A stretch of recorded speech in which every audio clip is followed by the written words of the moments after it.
Lord. I'm Donna Aust, and it's good to be back with you. In our time today, we will look at what it means to trust God. As I think about trust, I'm reminded of when my 4 sons were little and they had to trust me. It was during those dreaded days of childhood vaccines, and nothing broke my heart more than watching those jumbo tears roll down my son's cheeks and the look of desperation pleading with me to do something. If their eyes could speak, why didn't you stop them from hurting me? Why didn't you protect me? How I wished they understood. Now, explaining the upside of those annual immunizations in light of their momentary pain would have been senseless. So all I could do was bring them into my arms and whisper, "Mommy loves you. I am with you. Everything will be okay." And they held me just as tightly in return, even when they didn't understand. There are plenty of times we don't understand what God is doing in our lives. We ask, "Where are you, God? Why did you let this happen? What hope do I have for my future?" Proverbs 3:5 says, "Trust in the Lord with all your heart and lean not on your own understanding." So how do we trust God? Well, the second part of this verse gives us some insight. By not leaning on our own understanding. So what does that mean, to lean on our own understanding?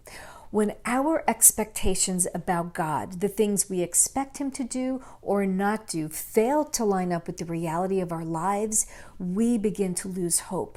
When our dread and fear about the future blind us to a point we are walking in a heightened state of anxiety, we begin to feel God has abandoned us or does not love us.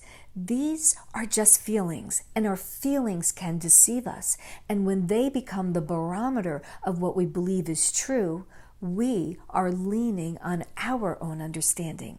And I have been there more times than I'd like to admit.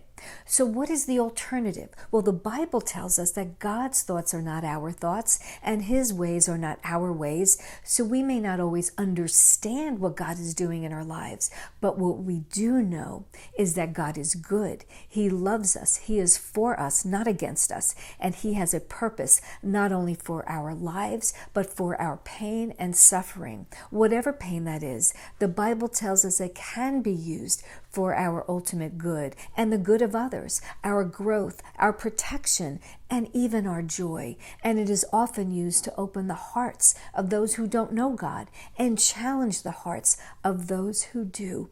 So when we lean on God and trust in His character, we can begin to trust Him even when we don't understand.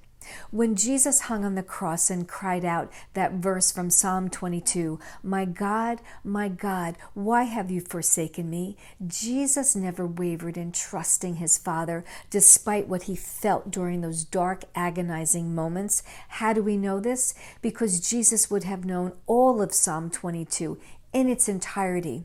Psalm 22 ends with a note of triumph. Jesus trusted His Father because He knew the ending to the story. And so do we. No matter what we are going through, no matter how desperate our circumstances appear or bleak our future seems, we can trust God because we know how the story ends.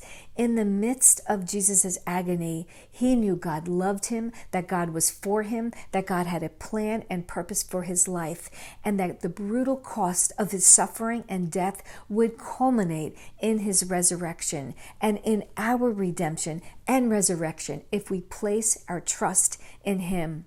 So when we don't know what God is up to in our lives, just like my babies didn't understand, let's be okay in the tension and trust God with all our hearts, with our futures, our trials, our unanswered questions and doubts, because we know that God is good, that He loves us, and that He's for us. Thanks for tuning in. Have a great day.